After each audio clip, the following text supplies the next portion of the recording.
Ovaj sam videozapis htio snimiti dosta dugo, ali sam ga odgađao zato što se protivi nekim mojim sitnim principima.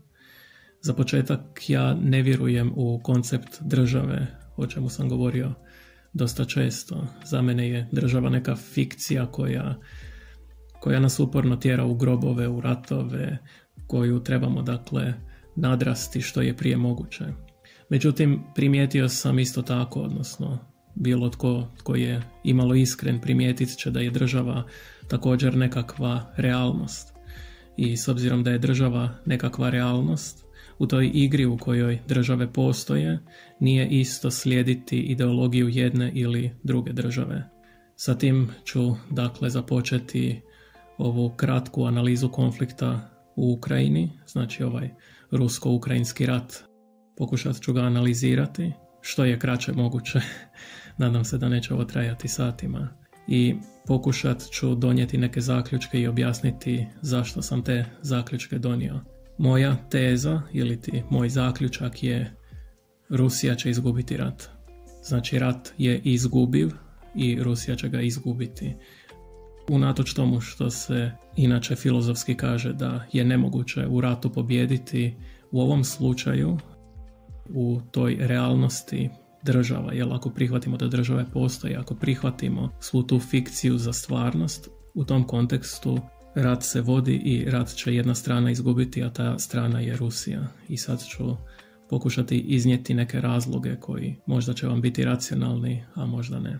Svakako provjerite sve što ću iznijeti u videozapisu, jer svatko može biti u krivu, pa i ja. Dakle, točka 1. Premalo ljudi. Na početku rata Rusija je imala 144 milijuna ljudi, a Ukrajina je imala 44 milijuna. To je 3,2 na 1 omjer, a omjer 3,2 na 1 je nedovoljan. Kad bi do zadnjeg svaki stanovnik Rusije i do zadnjeg, dakle svaki stanovnik Ukrajine uzeo oružje i kad bi zaratili, došli bi maksimalno do pat pozicije. Nije dovoljno da imate 3 na 1. Odnosno nije dovoljno 3,2 na 1. Kaže se inače ima nas kao Rusa, znači ja pobijam to, ja to nazivam arhaizmom, nema nas kao Rusa. Rusa je jako malo i ako pogledate povijest vidjet ćete da je populacija Rusije bila 148 milijuna ljudi 93. a sada ih je na početku rata bilo 144. Što znači da su od 93. pa do početka rata izgubili 4 milijuna ljudi. Njihova demografija opada. A 2022. godine 900.000 ljudi je Rusiju napustilo, a moguće do sad i milijuni. Također, naravno, su i Ukrajinu napustili milijuni ljudi, ali to je u svakom slučaju proporcionalno. Gleda se prvi dan. Prvi dan Rusija je imala 144 milijuna, a Ukrajina 44 milijuna. S time možemo zaključiti da ili je Rusija jako mala, ili je Ukrajina preveliki zalogaj. A inače, ljudska brojnost nije toliko bitna. Ono kad se kaže Rusi imaju beskonačno mnogo ljudi, premda nemaju beskonačno mnogo ljudi, zapravo imaju veoma malo. Oni su u klubu Egipta, u klubu Japana, u klubu Nigerije, u klubu Etiopije sa tim brojem ljudi. Znači to nije dovoljno ljudi, to je jako malo ljudi. To je usporedivo sa Bangladešom. Nemaju beskonačnu količinu ljudi. Ali, kažem, u svakom slučaju ljudska brojnost nije toliko bitna, zato što imate recimo u povijesti u više navrata se dogodilo da je manja vojska pobijedila veću vojsku. Recimo bitka kod Kane, kad je Hannibal poveo 50.000 vojnika na 86.000 rimskih vojnika. Znači Hannibal je napravio formaciju gdje je pojačao lijevu i desnu stranu, a sredinu je malo oslabio kod svoje vojske, jeli? I poslao je sa strane konjanike i onda je dozvolio da Rimljani uđu, da uđu u njega, da naprave klin i da ga pokušaju razdvojiti. Međutim je Hannibal zagrlio sa lijeve i desne strane rimsku vojsku i onda je sa druge strane još dodao svoje konjanike i tako je 50.000 Hannibalovih vojnika pobjedilo na otvorenom polju 86.000 rimskih vojnika. To je samo jedan primjer. Često se u povijesti događalo da bi manja vojska pobjedila veću vojsku, a u svakom slučaju, u svim doktrinama vojnim na cijelom svijetu i to kroz cijelu povijest, 3,2 na 1 je ništa, znači to je premalo, znači lud čovjek koji napada sa 3,2 na 1. Inače, To sam već spomenuo kad je počeo rat, tada me je nazvao prijatelj, točno taj dan, i upitao me što mislim da će se dogoditi, pa sam mu rekao da je to blitzkrieg napad i da je to sve na što Rusija može računati. Ona može računati da će pobijediti u 10 dana. Ako ne pobjedi u 10 dana, izgubit će. I taj rat je trebao trajati 3 dana. To su ruski mediji propagirali posvuda, međutim traje već 2 godine. Idemo na točku 2. Točka 2 je nisu nepobjedivi. To je jedan mit koji se konstantno širi, da je ruska vojska nepobjediva. Međutim, ako pogledate 20. stoljeće, Rusija je izgubila 11 ratova u 20. stoljeću. 96. godine izgubili su prvi čečenski rat, premda su se vratili 99. i pobjedili. 89. izgubili su od Afganistana, 1929. izgubili su isto od Afganistana, 1926. također od Afganistana su izgubili, 1920. su izgubili od Latvije, 1920. od Estonije, 1919. od Litve, 1920. od Gruzije, 1921. izgubili su od Poljske, 1917. izgubili su Prvi svjetski rat. Saveznici su pobijedili Prvi svjetski rat bez Rusije.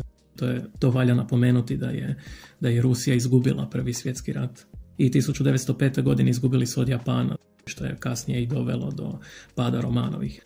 Što se tiče Drugog svjetskog rata, Rusija nije bila sama, odnosno Amerika je poslala Rusiji 400.000 džipova i kamiona, 14.000 zrakoplova, 8.000 traktora, 13.000 tenkova, 4,5 milijuna tona hrane, 15 milijuna pari cipela, 1,5 milijuna deka, 2,7 milijuna tona goriva, 107.000 tona vune i još 11,3 milijarde dolara financijske pomoći, što je, ako prevedemo na današnji novac, to je 180 milijardi dolara u današnjem novcu.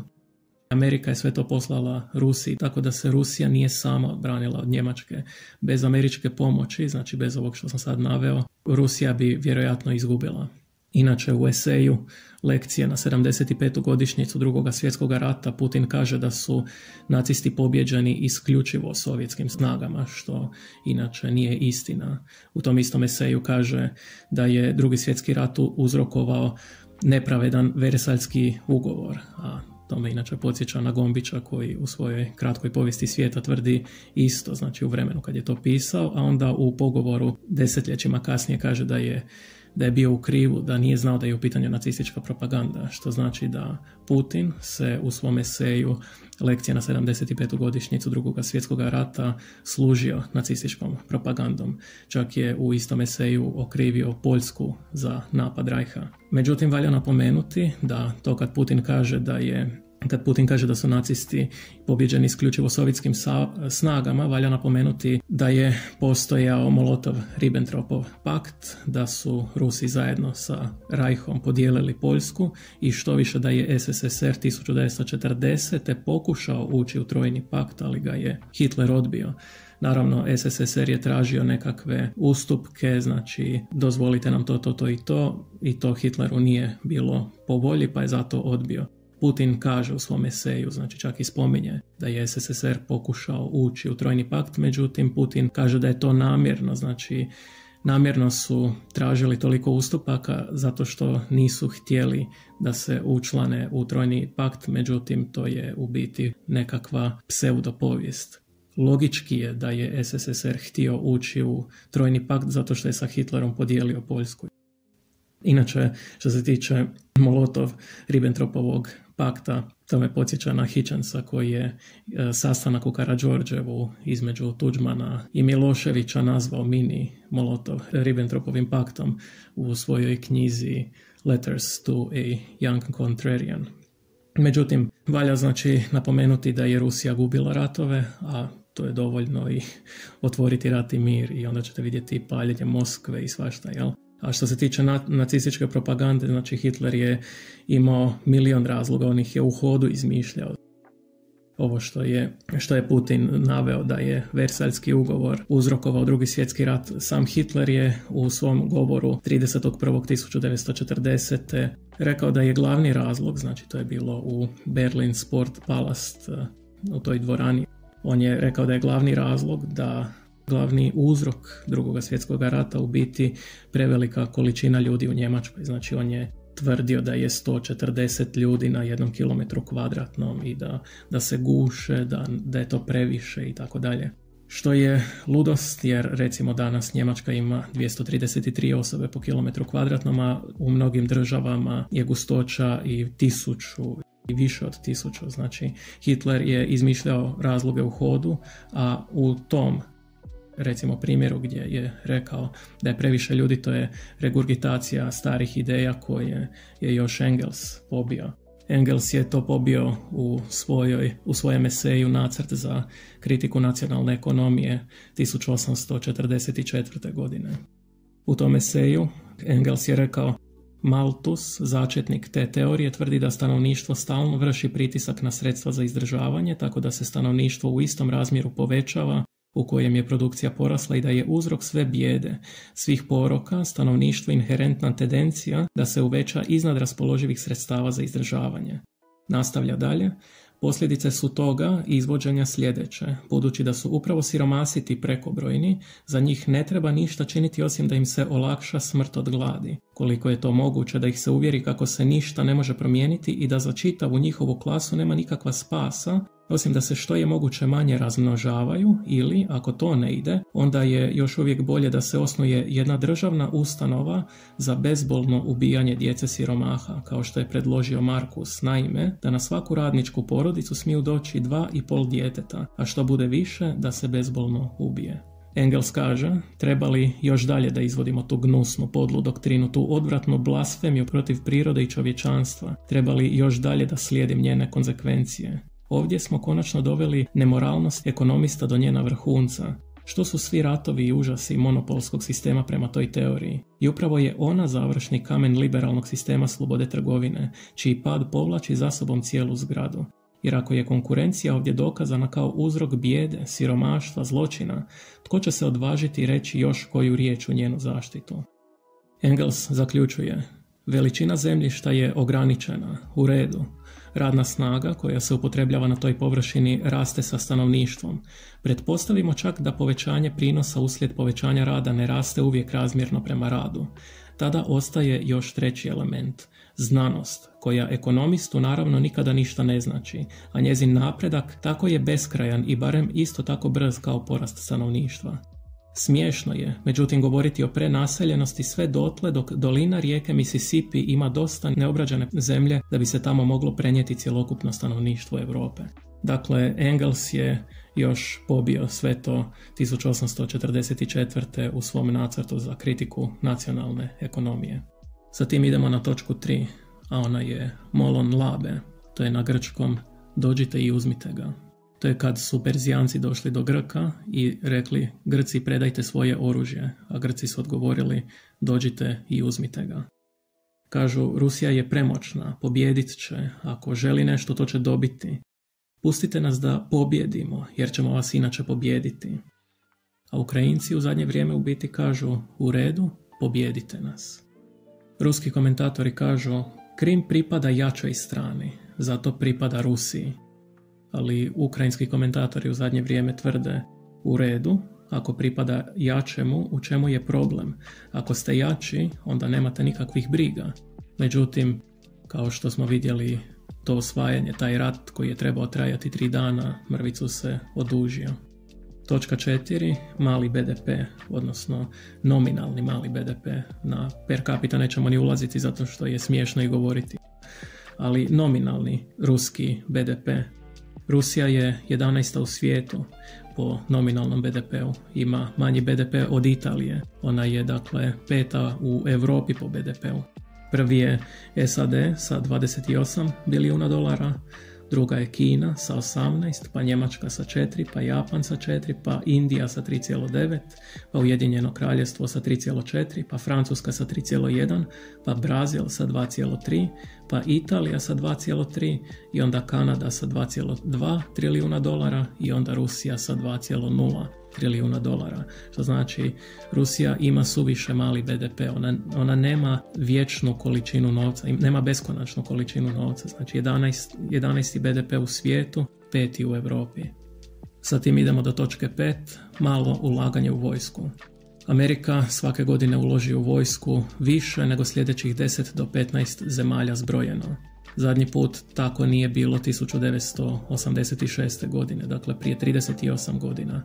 Neke sitnice možemo usporediti, iako ne moramo. Amerika ima 595 zrakoplova 5. generacije, a Rusija ima 32 zrakoplova 5. generacije. Amerika ima 11 nosača zrakoplova, Rusija ih ima 0. Kina ih ima 3. Par desetaka HIMARS-a zaustavilo je cijeli ruski napad, cijeli ruski prodor. Znači taj rat koji je trebao trajati 3 dana, par desetaka HIMARS-a je to zaustavilo, a proizvedeno ih je 540. Što znači da neusporedivo je ulaganje u vojsku. I to je samo Amerika, a inače 45 zemalja podržava Ukrajinu vojno ili na bilo koji drugi način. Točka 6. Lažne brojke o oružju. Korupcija generalno gledano. Na početku postojanja Ruske federacije, kad je tek Ruska federacija izašla iz SSSR-a, bilo se procjenjivalo da ima 10 do 15 tisuća tenkova u tim svojim skladištima, ali se nije znalo, znači to je bilo pogađanje. Sateliti su govorili oko 7 tisuća, 7,5 tisuća, međutim svi ti tenkovi su većinom oko pola stoljeća na kiši. Ako pogledate te tenkove, unatoč što su neki kasnije malo i napravljeni, same brojke na njima vam sve govori. T-55, T-62, T-72 i tako dalje, to vam govori u kojem desetljeću su proizvedeni, odnosno kad su dizajnirani. T-55 je iz 50-ih, 60-ih godina i tako dalje. Znači to su sve stari, to su pola stoljeća, ne samo da su stari pola stoljeća tenkovi, nego su pola stoljeća na kiši, raspadaju se. Ne možete računati na svaki taj tank. Mnogo tih tenkova je potrebno, odnosno većinu tih tenkova je potrebno popraviti, a oni su netaknuti, stoje hrđavi, raspadaju se. Inače postoji web stranica Oryx, na toj web stranici se stvara indeks uništene vojne opreme Rusije i Ukrajine. I taj indeks se bazira samo na fotografijama i na videozapisima, ne na rekla kazala. I Oryx je fotografirao je 2152 uništena tenka. Putem fotografija se potvrdilo da je Rusija ostala bez 2152 tenka do sad, uništena, a 518 ih je prešlo u ukrajinske ruke. To je već sveukupno 2500 tenkova, znači Rusija je ostala bez 2500 tenkova, iako su sateliti na početku i pokazivali da ih je imala oko 7000 funkcionalnih. Kraj toga ostala je bez 119 zrakoplova, bez 138 helikoptera i bez 3374 ostalih vozila. Po nekakvim projekcijama Rusija ima oko 2 godine tenkova, unatoč novim proizvedenim ima oko 2 godine tenkova. Nakon toga bit će na nuli. Može u međuvremenu dobiti od Sjeverne Koreje, međutim od Sjeverne Koreje svako oružje je upitno zato što je niža kvalitete i tako dalje. Što se tiče haubica, one se istroše. Što se tiče granata, tih starih, one su netočne, lete posvuda, pogotovo te sjevernokorejske granate, znači sjevernokorejsko oružje kao takvo je, često se događa da im pukne u cijevi i tako dalje i tako dalje. Inače, kad je počeo rat, Ukrajina je imala nekoliko tisuća Javelina, trenutno ih ima oko 10.000. Javelin je u biti manje više jednak tenku, što više, ako pogine nosač Javelina, to je jedna osoba, dok ako se uništi tank, to su 4 osobe najčešće u tanku, jel? Znači 4 su tankista. Točka 7. Moral obrane protiv morala napada. Zadnji put je teritorij nasilno osvojen 1947. godine, to je Prusija. Saveznici su osvojili i podijelili Prusiju. Imamo neke ostale slučajeve, znači 19. stoljeće, tada je Amerika aneksirala Teksas, to je 1845. godina. Imamo slučaj države Hiderabad 1948. godine tokom 5-dnevnog rata, znači 5 dana je Indija ratovala sa Hiderabadom i onda ga je inkomponirala. To su bile takozvane princely states, njih je bilo preko 500. Međutim, Hiderabad nije sasvim priznat i taj slučaj je danas recimo kontroverzan. Kraj svega toga, Hiderabad je bio usred Indije, nije bio na rubu Indije. Kraj svega toga nije postojao genocid ludih razmjera kao što je Holodomor gdje je 7 milijuna ljudi poubijano. Nije postojala ta zla krv. Tokom tih 5 dana Hiderabad je kapitulirao i inkomponirao se u Indiju i on je danas dio Indije, samo ima drugi prefiks. Ako si se nazivao državom ili si se nazivao teritorijem ili si se nazivao princely state i tako dalje, ali ostaje Hiderabad, znači Hiderabad i dan danas postoji. S time želim reći da jako dugo nije jedan teritorij osvojen i zadržan. To je zbog točke 8, međunarodno pravo. U međunarodnom pravu aneksija nekog teritorija se ne priznaje. Makar prošlo 1000 godina, aneksija se ne priznaje. To znači da je, usput rečeno, Rusija u međunarodnom pravu u krivu. Inače, Povelja Ujedinjenih naroda u članku 2.4 kaže: članovi se u svojim međunarodnim odnosima suzdržavaju od prijetnje silom ili upotrebe sile koje su uperene protiv teritorijalne cjelovitosti ili političke nezavisnosti bilo koje države, ili su na bilo koji način nespojive s ciljevima Ujedinjenih naroda.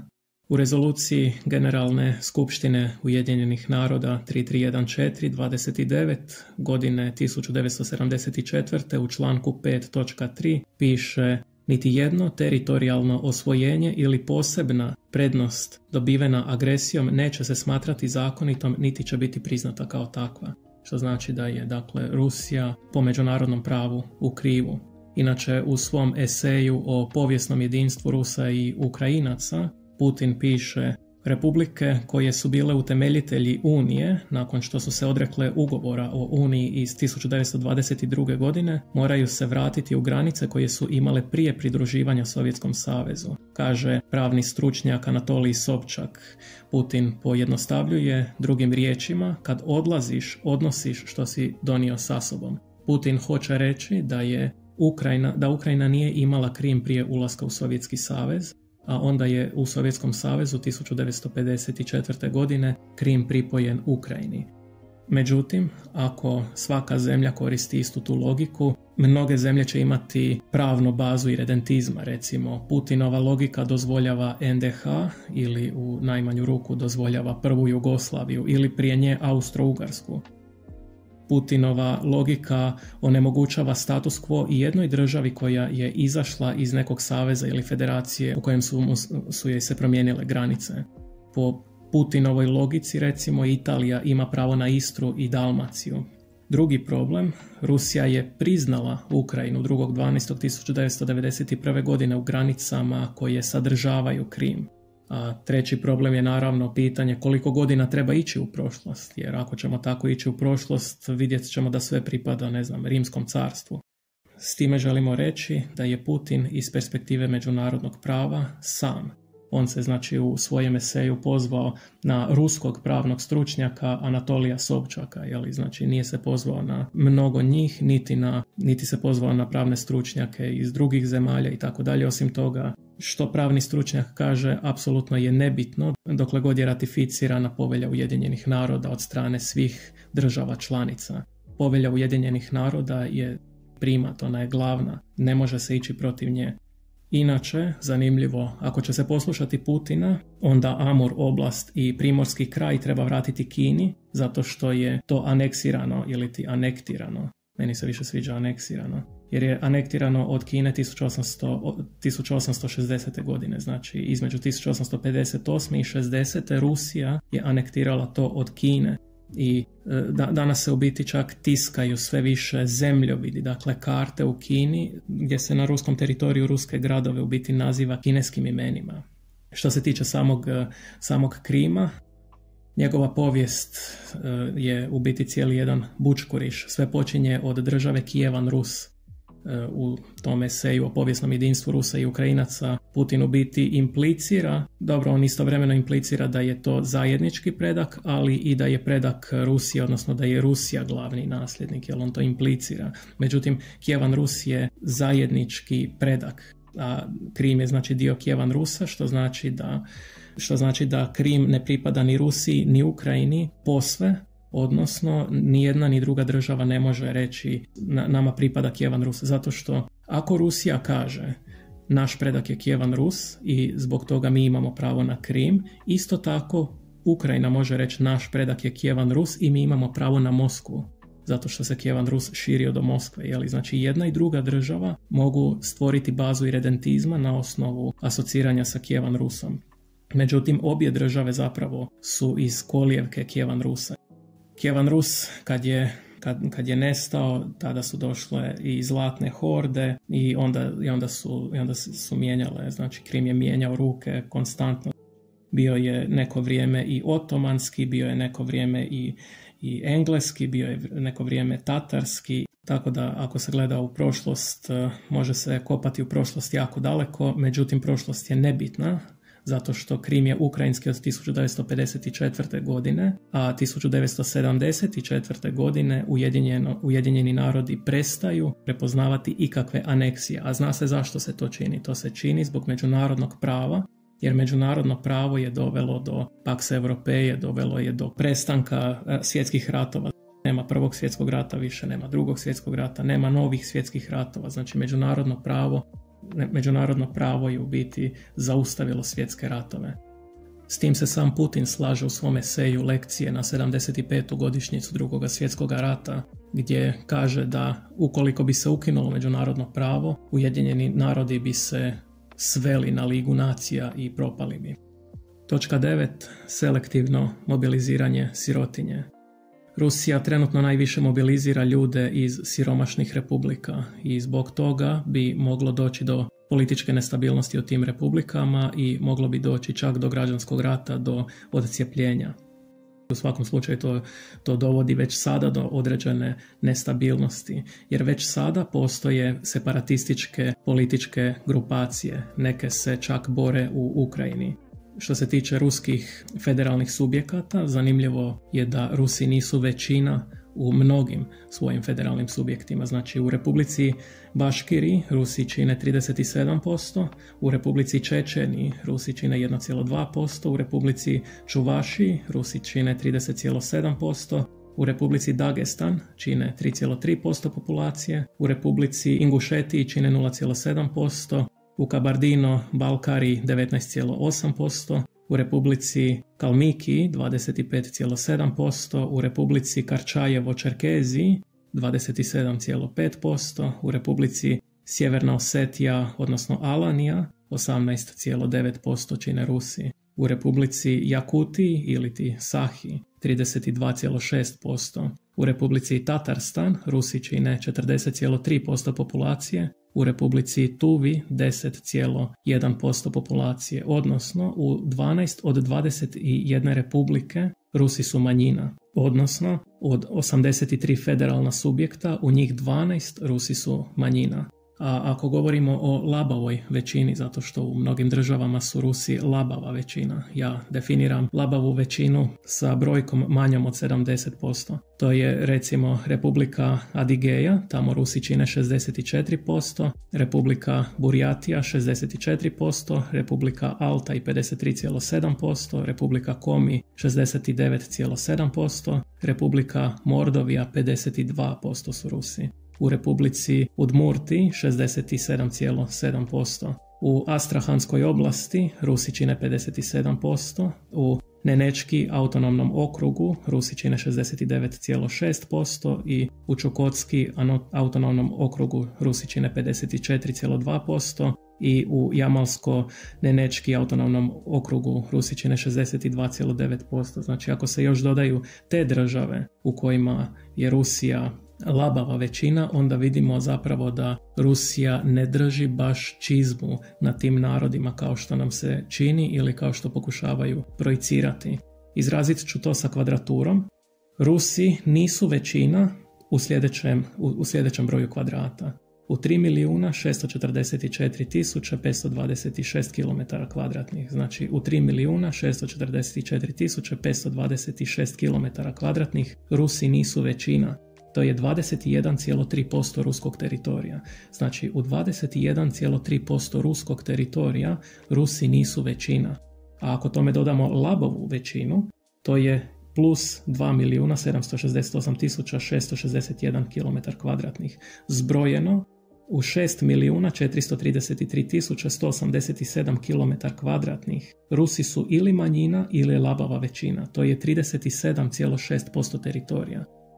Rusi su ili manjina ili labava većina u 37,6% svog teritorija.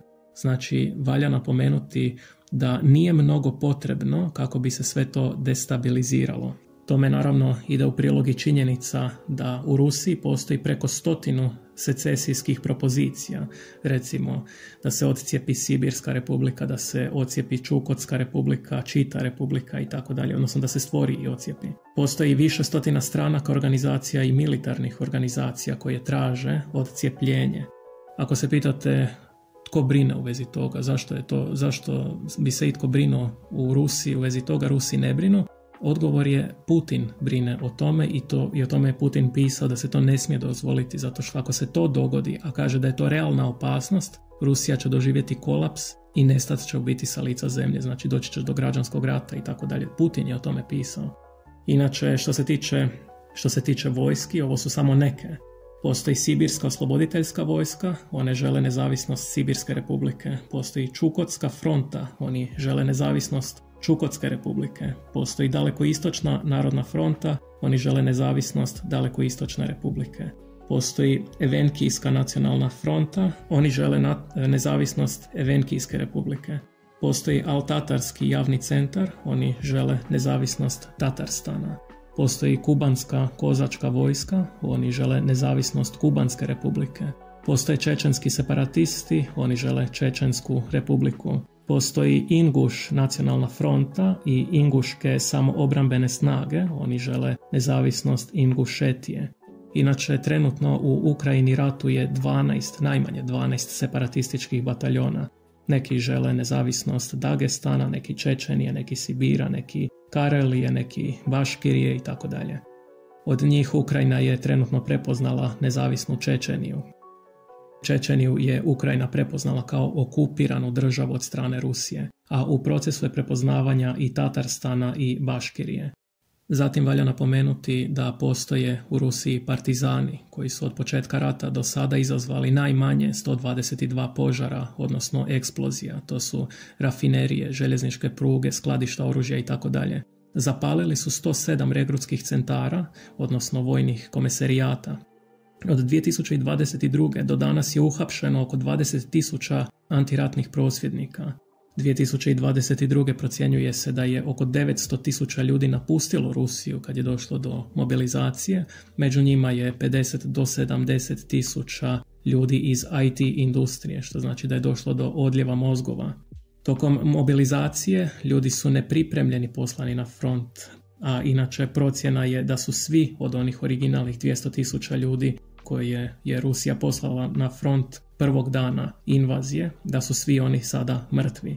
Na fotografijama i videozapisima možemo vidjeti da mobilizirani ljudi nemaju osnovne potrepštine koje su im potrebne za rat, znači nose tenisice, nemaju hranu i tako dalje, snimljeni su dok pljačkaju trgovine.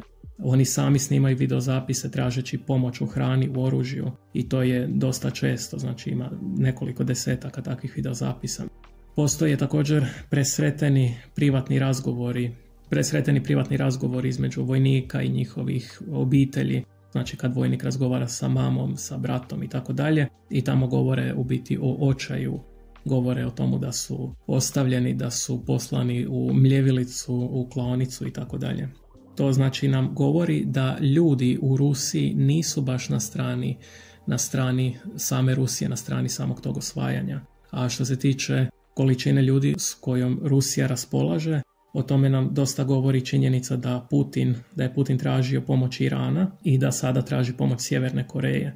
Od Irana je dobio normalno dronove, a od Sjeverne Koreje dobio je oružje, a dogodit će se da će doći i ljudi. Međutim, ako Sjeverna Koreja pošalje ljude, možemo očekivati kaos na frontama, zato što Sjeverna Koreja je već znala slati radnike u Rusiju, ali sa tom napomenom da se ti radnici odvoje, znači ostraciziraju od svih mogućih gradova, naselja i tako dalje, tako da ne vide ništa oko sebe. Zato što ako vide išta oko sebe mogli bi pobjeći, mogli bi u biti vidjeti svijet malo drugačiji nego što režim želi da vide.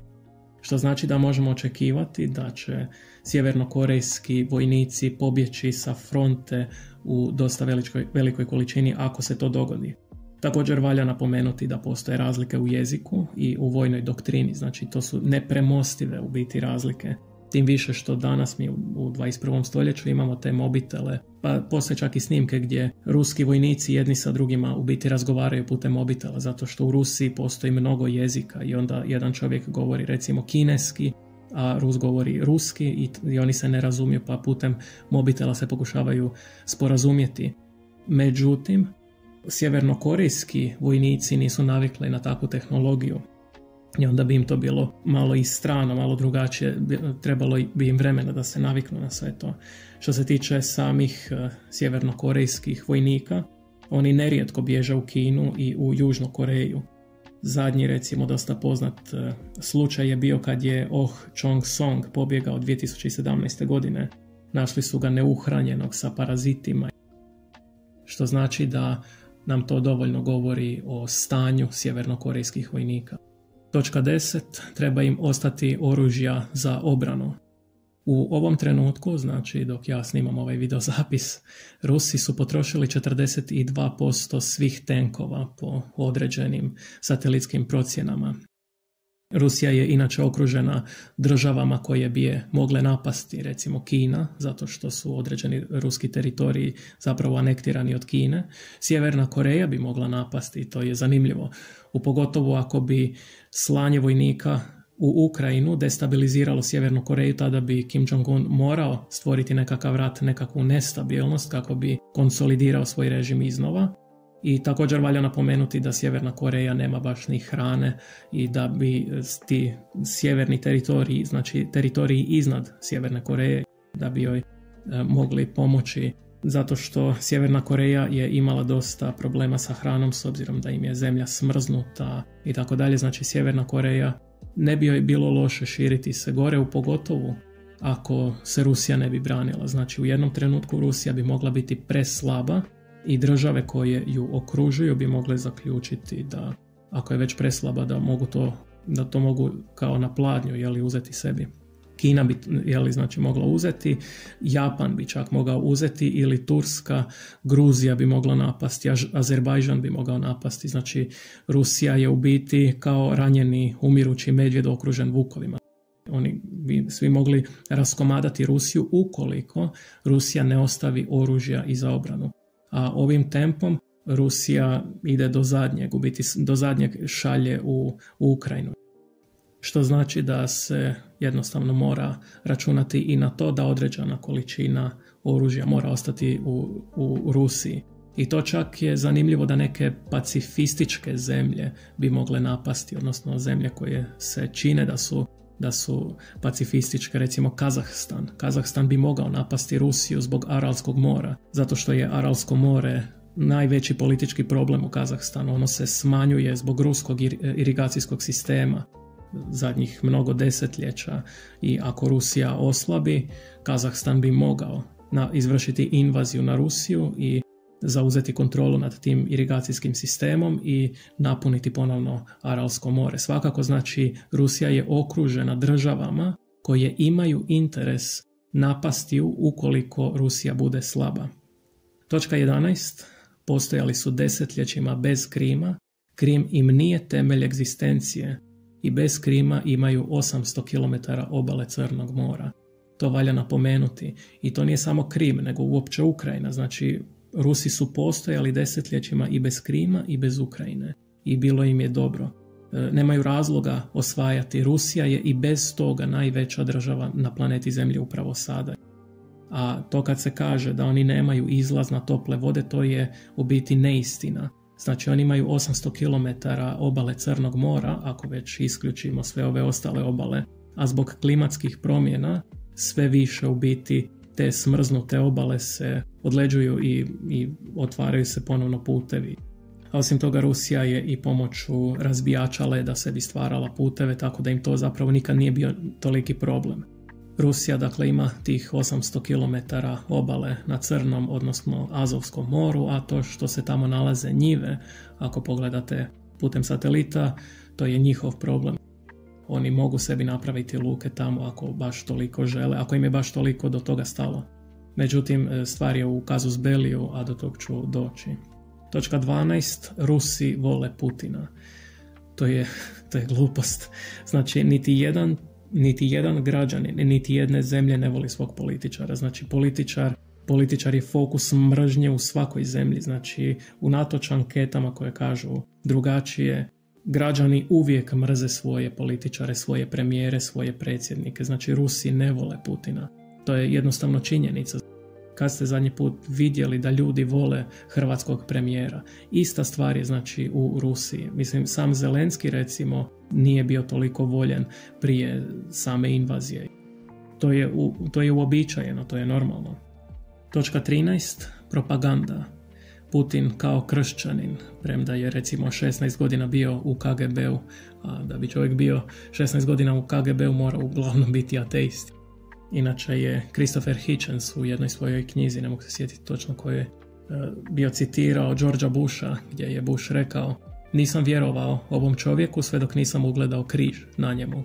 Putin u biti sve vrijeme projicira, on se služi nekakvim sitnim propagandnim trikovima. To kad nosi križić pa da projicira da je kršćanin, ili kad se fotografirao na konju, kad se fotografirao dok peca, bez majice i tako dalje, on u biti je projicirao da je snažan. Možemo čak zaključiti da prije, odnosno možemo si postaviti pitanje, prije onih fotografija gdje je on bez majice, je li on možda uzeo neke privatne trenere i rekao im: u redu, dajte mi malo kreatina, dajte mi malo proteina, idem ja dizati malo utege, možda mjesec, 2, 3, i onda kad se malo nabreknem, onda ću se fotografirati. To nije tolika znanstvena fantastika, to nije toliko nemoguće. Postoji valjda razlog zašto je Putin bez majice u tim fotosessionima, a ne kasnije. Sada vjerojatno da se Putin skine, vjerojatno bi vidjeli žgoljavog čovjeka i tako dalje. Znači on se napuhao zbog tih fotografija kako bi projicirao nekakvu snagu. Inače je zanimljiva koincidencija da su fotografije Putina bez majice na konju došle u javnost onda kad mi recimo znamo da se on liječio od raka, da je dobio u biti rak. Znači na tim fotografijama kad mi vidimo Putina, ako se sad ne varam, morao bih provjeriti, Putin ima rak zapravo. Inače Putin kao skroman čovjek, a ima 10 satova, svaki sat košta $100,000, odnosno ima 10 satova od $100,000. Ima neke satove koji vrijede više od $1,000,000. Po nekim procjenama Putin je najbogatiji čovjek na svijetu sa oko $200 milijardi. Ima u Krasnodarskom kraju palaču koja košta $1,4 milijarde. Njegova jahta, to je Navalni inače procijenio, odnosno Navalni o tome govorio, njegova jahta košta $700 milijuna. Postoje procjene i govoranci od njegovih 700 automobila, od njegovih 58 zrakoplova i tako dalje. Međutim, sve je to nebitno. Dovoljno je vidjeti ono što mu je na ruci. Znači, često je Putin fotografiran. Znači, to je crno na bijelo, to je vidljivo, to je opipljivo. Često je Putin fotografiran sa satovima koji koštaju po €1.000.000, odnosno $1.000.000. To vam dovoljno govori o skromnosti čovjeka. S druge strane, recimo, Januković, proruski ukrajinski predsjednik, taj koji je svrgnut u Euromajdanu, on je imao, procjenjuje se, njegova vrijednost je bila $37 milijardi. Znači on je uzeo $37 milijardi iz ukrajinske blagajne tokom svoje vladavine. U njegovoj palači, koja inače ima privatni zoološki vrt i tako dalje, našli su luster od $11 milijuna. Njegova palača je u biti konvertirana u muzej korupcije. Vi danas možete otići u Ukrajinu, u tu palaču od Janukovića i vidjet ćete muzej korupcije, možete prošetati unutra. Jel? Taj isti Januković, proruski predsjednik, trenutno je u egzilu u Rusiji i Rusija ga je htjela vratiti na mjesto pozicije predsjednika. Znači, Sigmund Freud kaže nekada je cigara samo cigara. Nekada narod zaista sruši svog vladara zbog korupcije. Nekada narodu zaista dojadi i sruše ga zbog korupcije. Ljudi su u Euromajdanu srušili čovjeka zbog teške korupcije. Čovjek je živio ludim stilom života. Bit ćemo ovdje fer i spomenuti da Zelenski vrijedi $20 milijuna. On je znači bio glumac, inače od 2003. godine posjeduje 25% dionica firme Kvartal 95. To je u biti produkcijska kuća koja stvara filmove, komedije i tako dalje. On ima 25% udjela dionica tog Kvartala 95 i na osnovu toga je zaradio $20 milijuna. Međutim, na osnovu toga se naravno šire lažne vijesti da je kupio Bugatti od Rimca, da ima nekakve viletine i tako dalje. Zelenski, opet treba biti fair, spominje se u Pandorinim papirima, znači to su papiri koji su, bio je taj leak od 11,5 milijuna dokumenata u kojima se spominju 1000 ljudi iz 200 zemalja. To je bilo po svim vijestima, vi možete danas kopati po tim papirima, jeli? Ti papiri kažu da je Kvartal 95, znači što je firma od Zelenskog, da je ona osnivala, znači da je Kvartal 95 imao nekakve mini firmice u poreznim oazama kako bi se izbjeglo plaćanje poreza. To je znači bilo 2012. godine. Međutim, sve to skupa je neusporedivo sa Putinom i Janukovićem. Opet, spominju se 1000 ljudi u tim Pandorinim papirima i to se sve tiče držanja novca u poreznim oazama. A imati novac u poreznim oazama je mrvicu drugačije od biti milijarder. Inače, procjene su da je kroz te porezne oaze prošlo oko $2 milijuna. To je $2 milijuna. Znači, ako usporedimo Janukovića sa 37 milijardi dolara i ako usporedimo Kvartal 95, čiji čak Zelenski nije većinski vlasnik, on ima 25% dionica, pitanje je li Zelenski išta znao u vezi toga. To je znači bilo $2 milijuna. Inače, politički protivnik Porošenko, odnosno bivši predsjednik prije Zelenskog, tvrdio je da je $40 milijuna u pitanju, međutim to je bilo političko natezanje, to je rekao kao politički protivnik, to je rekao bez dokaza, a isti taj Porošenko kad je došlo do ruske invazije, znači na Ukrajinu, je uhvatio pušku i pridružio se Zelenskom i podupro Zelenskog i tako dalje. To se u biti smatra privatnim problemom jedne zemlje, znači privatnim političkim problemom jedne zemlje. Ovo tu se samo koristi kao nekakav casus belli, znači valja napomenuti da se to koristi kao casus belli, te lažne vijesti, to prenapuhivanje tih milijuna koriste se kao razlog da se napadne Ukrajinu i da se razori cijela Ukrajina, da se poubijaju ljudi i tako dalje. 14. Nemaju casus belli. Prvo su počeli govoriti o denacifikaciji, iako je Zelenski Židov, pa o demilitarizaciji, iako je Ukrajina suverena država koju je Rusija prepoznala, onda o desotonizaciji, što je veoma neobično, pa su govorili o laboratorijima u Ukrajini u kojima se radi na virusu koji će ubijati samo Ruse, onda su počeli govoriti o prljavoj atomskoj bombi, znači sve to skupa je nedokazano. Pa su kasnije čak počeli pozivati na sveti rat islama, ono da žele i to ubiti u Ukrajini.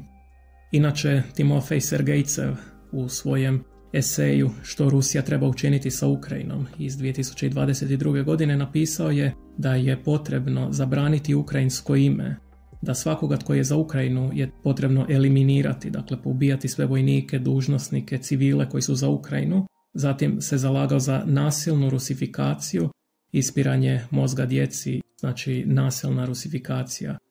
U biti se zalagao za genocid. Sam Medvedev prijetio je nuklearnim napadom 1.000.000 puta u biti na Twitteru, to čini svako jutro u biti, prijeti nuklearnim napadom, tvrdio je da je Poljska sljedeća. U biti nemaju casus belli. Oni nisu definirali zašto napadaju. Pokušao je Putin u svojim esejima govoriti o nacistima, ukronacistima, o banderi i tako dalje, međutim to je sve toliko nepovezano da u biti se ne može uzeti kao ozbiljan casus belli. Točka 15. Rusija nije SSSR. Raspadom SSSR-a Rusija je izgubila 14 republika. Ovo je važna točka zato što Putin se u biti zalaže za multipolarni svijet i tako dalje. Međutim, multipolarni svijet je postojao onda kad je SSSR postojao, znači kad je SSSR bio mrvicu moćni i mrvicu veći od Rusije. Raspadom SSSR-a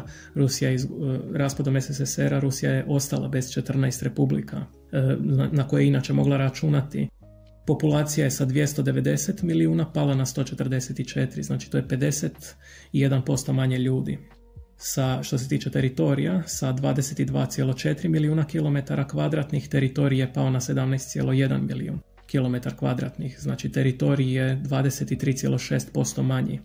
Ako svemu tomu dodamo onaj raniji postotak Rusa u svim tim republikama, u svim tim oblastima, krajevima i tako dalje, vidimo da Rusa zapravo nema toliko mnogo. Vidimo da Rusija nije ono što je nekada bila i da zato što je nema toliko mnogo i zato što nije kao što je nekada bila, zato ne može računati na ono na što je mogla računati kad je to sve bila i kad je toliko Rusa bilo mnogo. Znači, to je neka logika. Ne možete tražiti zalogaje koje je tražio SSSR ako niste SSSR, ako imate 51% manje ljudi od njega i ako ste 23,6% manji od njega, niste SSSR. Točka 16. Puzajuća opasnost. Od 2000. godine Putin je dao ubiti 195 novinara. Svake godine 10-15 novinara bilo je eliminirano. Ubijeni su bili znači otrovom, pucano im je u potiljak i tako dalje. Novinari su na to upozoravali, ali uzalud, nitko ih nije slušao. A ako pogledamo povijest, vidjet ćemo da su od 1991. do 1993. godine ratovali sa Gruzijom, zatim od 1992. sa Moldavijom zbog Transnistrije, zatim od 1994. do 1996. sa Čečenima, zatim od 1999. do 2009. sa Čečenima opet. 2008. su napali Gruziju i 2014. su napali i osvojili Krim pomoću takozvanih malih zelenih. To su znači bili vojnici sa skinutim oznakama.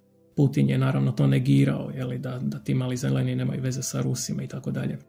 Tada je u biti počeo rat u Donbasu i u ratu u Donbasu je od 2014. do 2022. poginulo 15.000 ljudi.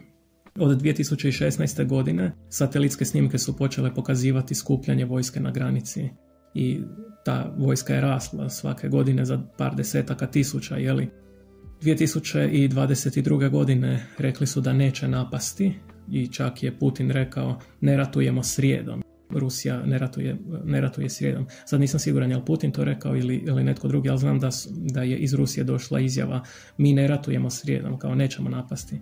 Međutim je Biden tada došao pred kamere i obratio se Putinu. Ako nećete napasti, zašto ste pripremili sanduke?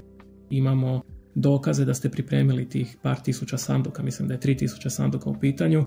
Ako nećete napasti, zašto ste pripremili sanduke, I tako je SAD upozorio Zelenskoga da će oni napasti, međutim Zelenski nije htio eskalirati. Zelenski je čak možda računao da ako pošalje vojsku na granicu, da će Rusija to proglasiti casus bellijem. I zato je čak Zelenski mislio da je u pitanju zamka. Inače, za ljude koji misle da je on htio eskalirati, da je on htio rat i tako dalje, on je i došao na vlast na nekakvoj proruskoj, proprijateljskoj platformi, na nekakvoj platformi dijaloga. Čak su mu zabranjivani filmovi zbog pacifizma, zbog toga što je previše pozivao na dijalog, previše je govorio o tome da se trebaju stvari riješiti dijalogom. Znači, sam Zelenski je zapravo bio pacifist i nije htio nikakve ratovi, još se sastajao sa Putinom, rukovao se i tako dalje. I valjda ga je Putin podcijenio. Ja imam osobno neku teoriju da ga je Putin podcijenio zato što je mislio Zelenski je komičar. A komičar iz Putinovog sovjetskog doba je onaj čovjek sa bananom, sa nosom crvenim koji nasmijava, ima velike cipele i tako dalje, klaun, Međutim, u 21. stoljeću komičar je najčešće depresivan čovjek koji zbija šale zato što bi inače plakao. Čovjek mora biti mučen danas da bi bio komičar. Tako je u biti valjda novo vrijeme. I ako bi došlo do rata, Putin je možda računao da će Zelenski reagirati kao klaun, a ne kao čovjek koji je depresivan i koji tu depresiju u biti liječi nasmijavanjem drugih ljudi. Inače, o Zelenskom dosta govori i to da kad je došao na vlast, zatražio je odmah da se iz ureda državnih službenika makne fotografija predsjednika i da ljudi stave fotografije svoje djece. U svakom slučaju, kad je došlo do invazije, zapadne zemlje su nazvale Zelenskog i ponudile su mu helikopter da izađe, da ode. Međutim, Zelenski je odgovorio da treba oružje, a ne prijevoz. I zatim je izašao van, snimao se sa svojim članovima kabineta, rekao je Zelenski tu, ovaj čovjek tu i tako dalje, i to je podiglo moral. I to je zapravo možda i okrenulo cijeli taj rat u korist Ukrajine. Inače je dosta pomoglo i vrijeme, jer tih dana su bile rasputice, blatnjave ceste, bilo je previše blata, pa je ruska vojska putovala u jako dugačkim kolonama koje su se mogle izgranatirati. Ročnici nisu bili pripremljeni, što više nisu znali da se nalaze u Ukrajini. Narod se organizirao, pripremio je molotovljeve koktele i češke ježeve. Mogli ste vidjeti snimke gdje žene prave molotovljeve koktele. Čak je bila i ona snimka neke žene koja baca teglicu krastavaca, mislim, na ruski dron, pa ga tako ruši. Međutim, tada su došle lažne vijesti odmah, da je Zelenski pobjegao. Te lažne vijesti su... Naravno, ljudi su ih vidjeli i onda su zaboravili da su vidjeli. I onda se to nagomila. Te lažne vijesti se nagomilaju. U svakom slučaju valja uzeti u obzir da se narod organizirao, da je u tome pomoglo od Zelenskog to da treba oružje, a ne prijevoz, i valja uzeti u obzir da taj narod ne želi biti osvojen. Već 2 godine on pokazuje da ne želi biti osvojen, jer da želi biti osvojen ne bi se opirao. Međutim, povijest nam govori o 7 milijuna ljudi u holodomoru koji su poubijani. To je dovoljan podsjetnik Ukrajincima. Kraj svega ovoga što smo vidjeli u esejima gdje se poziva da se uopće zabrani riječ Ukrajinac. Točka 17. BRICS. BRICS se spominje kao neka čarobna riječ, ali to je uglavnom nedefinirani pseudosavez. On nije ni ekonomski ni vojni. To je u biti više kao forum određenih država. Neke članice se aktivno mrze, a inače sam taj naziv BRICS, to je izmislio Jim O'Neill, član firme Goldman Sachs. On ga je izmislio kao akronim: Brazil, Rusija, Indija, Kina i Južna Afrika. 2001. godine on je u biti za te države je mislio da bi mogle u budućnosti rasti. Međutim, 2009. godine nastao je pravi pravcati BRICS, udružile su se te države i kasnije su im se pridružile Egipat, Iran, Etiopija, Ujedinjeni Arapski Emirati isto. Ali kao što je već rečeno, neke od tih članica se ne vole. Recimo, Indija i Kina se ne vole. Vojnici njihovi ratuju na planinama sa drvenim oružjem dosta često, zato što ne žele nositi stvarno oružje. Ali u biti vojnici im ratuju po planinama svako malo. Egipat i Etiopija su što više pred ratom zbog renesansne brane, zato što je Etiopija napravila renesansnu branu i zbog tog se smanjio tok Nila i Egipat prijeti da će to raznijeti, Etiopija bi odgovorila sa ratom i tako dalje. Egipat i Etiopija su pred ratom.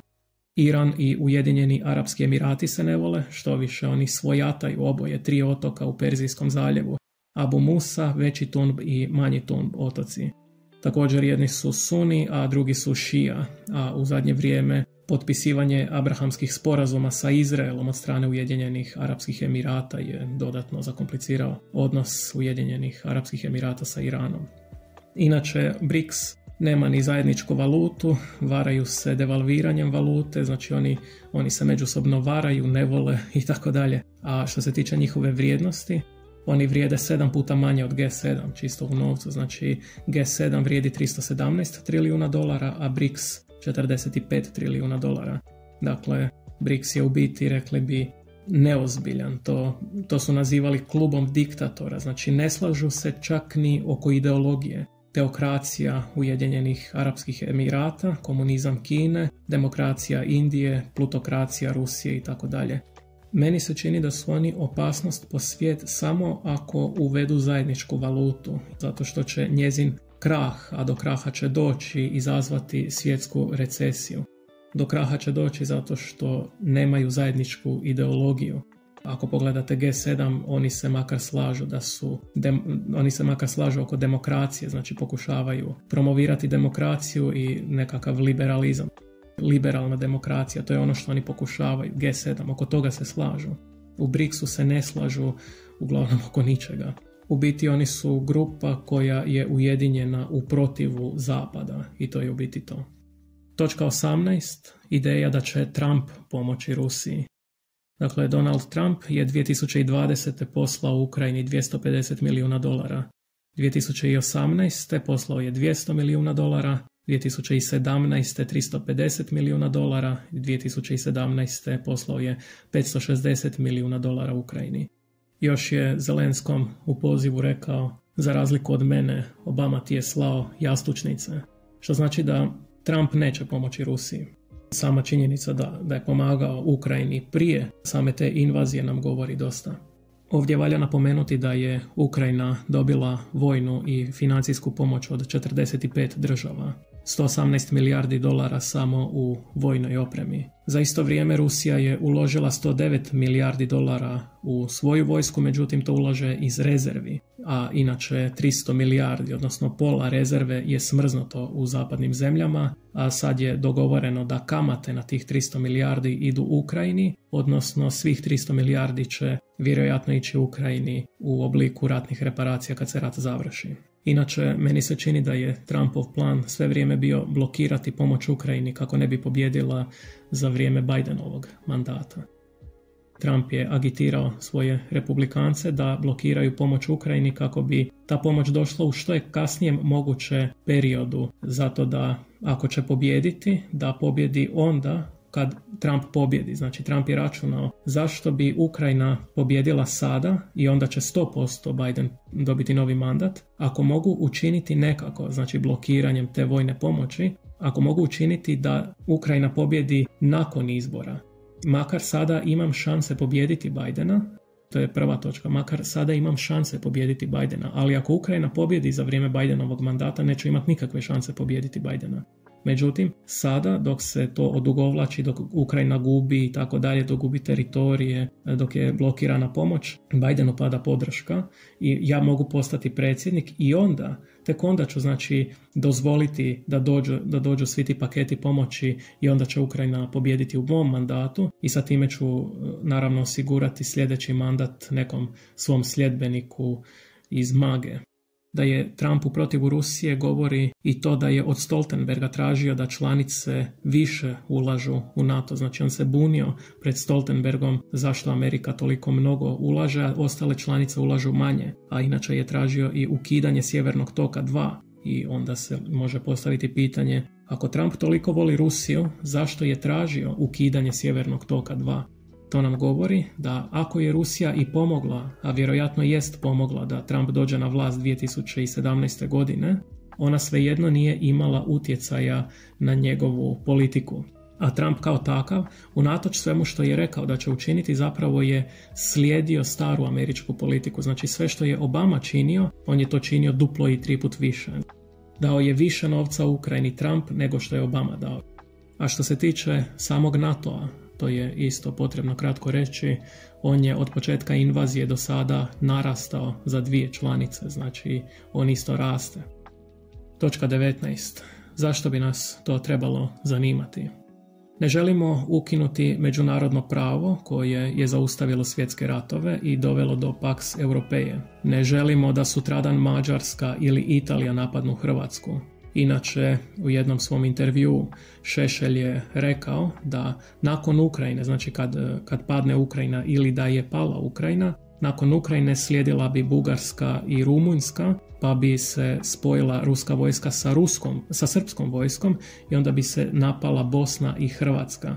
Inače, Šešelj se sastao sa Putinom, znači oni su se rukovali, Putin zna za Šešelja, a Putin treba svačiju pomoć i taj plan u biti bi bio čak i prihvatljiv Putinu. Što više, ako Rusija ne izgubi dovoljno brzo, ona bi mogla pokušati destabilizirati Bosnu i Kosovo, zato što se čak može reći da je ona odgovorna za onu invaziju Hamasovaca na Izrael, što je pokrenulo konflikt Izraela i Gaze, ovaj najnoviji. Znači, može se zaključiti u biti da Rusija pokušava stvoriti neke konflikte sa strane, tako da odvrati fokus Zapada sa Ukrajine na te ostale države, na te ostale konflikte. Međutim, čak i to ne znači mnogo, s obzirom da Ukrajinu ne podržava samo jedna država, nego njih 45. Recimo, samo ono što Poljska šalje Ukrajini nije zanemarivo, čak i ako bi se zaustavio priljev donacija od strane SAD-a. I na kraju zaključak, po meni makar, Rusija će izgubiti rat. Putin će ili lažirati smrt ili će biti predan u Haag od strane njegovog nasljednika.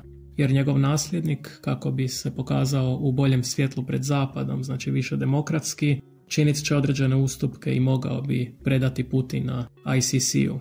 Najviše što se Rusija može nadati jest da joj se smanje ratne reparacije. Znači trenutno u biti je to sve o čemu Rusija može razgovarati.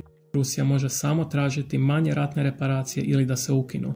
I možda uz sve to nekakvu ICC amnestiju, da Haag ukine tjeralicu. To je sve što može Rusija tražiti. A inače ovako može još oko 2 godine i zapravo najveći problem je što se Zapad treba pripremiti na njezin raspad. Zato što ako se ovako nastavi, moglo bi doći do građanskog rata, do secesije i tako dalje. Zatim, nemojte se čuditi ako Kina ili Sjeverna Koreja ili Kazahstan ili Japan ili Turska izvrše invaziju na Rusiju i anektiraju određeni komad teritorija, pogotovo ako bi došlo do građanskog rata u samoj Rusiji. A ako bi došlo do građanskog rata u samoj Rusiji, onda bi NATO morao intervenirati, poslati neke jedinice u Rusiju, tek toliko da atomske bombe koje Rusija ima, da ih drži pod nekakvom kontrolom dok ljudi vode svoje međusobne ratove. Jer se ne želi da neka državica se odvoji i onda da ima atomske bombe i baci atomsku bombu na drugu državicu i tako dalje. Što se tiče Trumpa, Trump će nastaviti Bidenovu politiku kao što je nastavio Obaminu politiku. Predsjednik u Americi zapravo ne donosi nikad neke pretjerano originalne odluke. Oni svi slušaju svoje generale i tako dalje.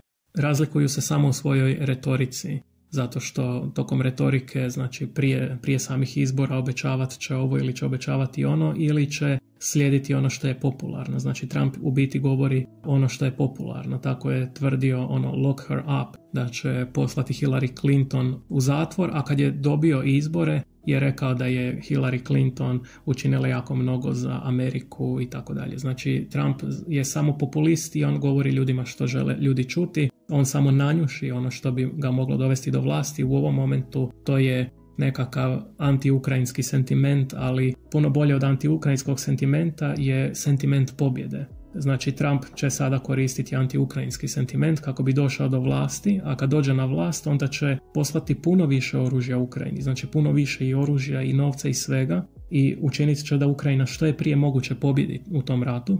I kad Ukrajina pobjedi, onda će se kititi tim pobjedničkim perijem. Znači vidite kako sam ja bolji od Bidena. Biden se sa tim vucarao 2 godine, a ja sam u pola godine pobjedio u tom ratu.